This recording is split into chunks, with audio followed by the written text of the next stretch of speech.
Preston North End have missed the deadline to sign a Celtic-linked midfielder, and the door has now swung open for the Hoops to make their move.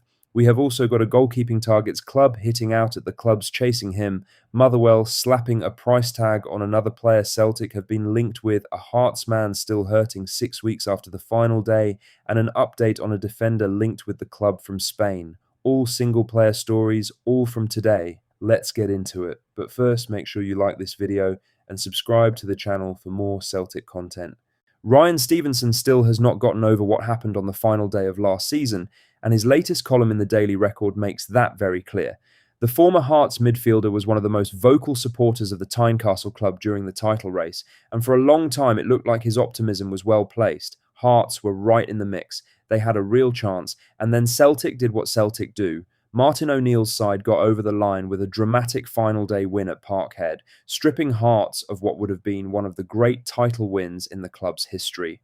Stevenson has clearly not moved on. He wrote in the Daily Record, "Has any club in the history of football come within 3 minutes of winning a title and then been torn apart and dismantled so much within about 3 weeks? Seriously, I feel as if I am going to go to the first game of the new season and I am not going to recognise half of the Hearts team. I can only think, how can this happen?" The answer, in part, is the wave of departures that followed. Derek McInnes has left for Rangers. Lawrence Shankland has followed him to Ibrox. Ross Grant has joined Celtic's coaching staff. Others have moved on too, leaving Ruta Vranken with a rebuild from the ground up rather than a simple handover. But for Celtic supporters reading this, the starting point is always going to be that final day. Hearts came within minutes. Celtic made sure minutes was all they got. Now for the main story, as Celtic have been handed a significant boost in the race to sign Alfie Divine after Preston North End failed to complete a permanent deal by the end of June deadline. Divine is 21 years old and spent last season on loan at Deepdale from Tottenham, where he played regular championship football and showed real quality in a tough division. Preston had an option in his loan agreement that gave them the clearest path to signing him permanently. But today is the 1st of July, and that deal has still not been announced. Journalist Alan Nixon reported that Tottenham would deal at £4.5 million, rising to £6 million, and that Divine's agents have strong links with both Spurs and Celtic. That agent connection matters. When players are choosing their next move, having a representative with established ties to a club can make a real difference. For Celtic, the timing is significant. The transfer window is now open. If Engels leaves this summer, the need for a creative central midfielder becomes even more pressing. Divine fits exactly that profile. He is young, technically sharp, already proven in senior football in England, and now available in a way he was not a month ago. Preston are not out of the running. They can still make an offer, but missing the deadline has changed the feel of the situation entirely. Celtic have been credited with genuine interest, and if they choose to act now, they would be doing so at a moment when their chances of landing the player are arguably as good as they have been. In other news, Celtic's pursuit of Croatian goalkeeper Dinko Horkus has hit its first complication after Las Palmas president Miguel Angel Ramirez publicly called out clubs who he claims have been approaching the player without going through the proper channels. Horkus has emerged as one of the names Celtic are monitoring this summer as they look to strengthen the goalkeeping department following Kasper Schmeichel's retirement. The 27-year-old impressed throughout last season in Spain's second tier, and his performances have attracted attention from Celtic, Olympiacos and Sevilla, among others. But Ramirez has made the club's position very clear. He said, "We haven't received any official offers from Dinko, although we know there are interested clubs, but those clubs have got off to a bad start with us because they're negotiating with him without negotiating with us. We want to keep him at the club." He did not name Celtic specifically, but the message is unmistakable. Las Palmas are unhappy with how the situation has been handled, and they want any serious offer to come through official channels. Horkus still has 2 years remaining on his contract at Las Palmas, and the club are said to value him at around £6 million. That gives them a strong negotiating position. Viljami Sinisalo and Ross Doohan are currently the senior goalkeeping options in the Celtic squad, and Martin O'Neill will want more certainty between the sticks before the Champions League qualifiers arrive in August. This one is far from straightforward. Celtic like the player, but the selling club has set out a firm stance.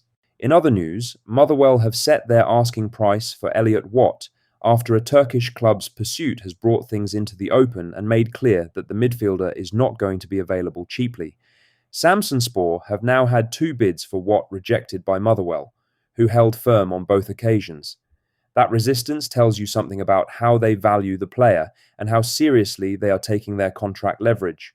Watt is tied to Fir Park until 2027, with the club also holding an option to extend that deal by a further year. They are in no rush. The Daily Record reports that Motherwell are looking for a fee in the region of £3 million, though a well-structured package below that figure may be enough to open talks. Celtic have been linked with Watt alongside Rangers and Cardiff City. Of those 3 clubs, Celtic and Rangers could offer European football next season, which may matter to a player who is now attracting interest across borders. Watt had a strong season at Fir Park, being one of their most consistent performers as Motherwell secured European qualification. His energy, passing range, and ability to carry the ball from midfield makes him an appealing option, and the fact he already knows Scottish football removes any settling-in period. At this stage, Celtic have not been reported to have made a formal bid, but with the window now open and other clubs already testing Motherwell's position, if the Hoops are serious about Watt, they may need to move sooner rather than later. Lastly, Celtic's interest in Rayo Vallecano defender Nobel Mendy has been addressed today, and the update pours a little cold water on some of the more optimistic reports that had been circulating. Mendy is 21 years old and had a good season in La Liga, attracting attention from Celtic, Eintracht Frankfurt and Stuttgart. The combination of his age, his top-flight experience in Spain, and his profile as a left-footed centre-back made him an obvious name to link with Celtic's defensive recruitment. However, Celtic News understands that Celtic's interest is not at the bidding stage right now. When the club's position was put to a source, the response was that they are only interested like all the rest of clubs. That language suggests Celtic are monitoring the situation rather than actively pursuing a deal. It is worth noting that Mendy's price is said to be the main sticking point for all interested clubs. Rayo are not going to let a 21-year-old defender who played regular La Liga football walk out cheaply, and Eintracht Frankfurt and Stuttgart can offer Bundesliga football as an alternative to Parkhead. There is also a Glasgow connection in Mendy's recent history. Rangers were heavily linked with him last summer when he was at Real Betis, but that deal fell through late in the window. He moved to Rayo instead and built on his experience further. Celtic may yet return to this one as the window develops. For now, though, this is a name to file under interested observer rather than active pursuit.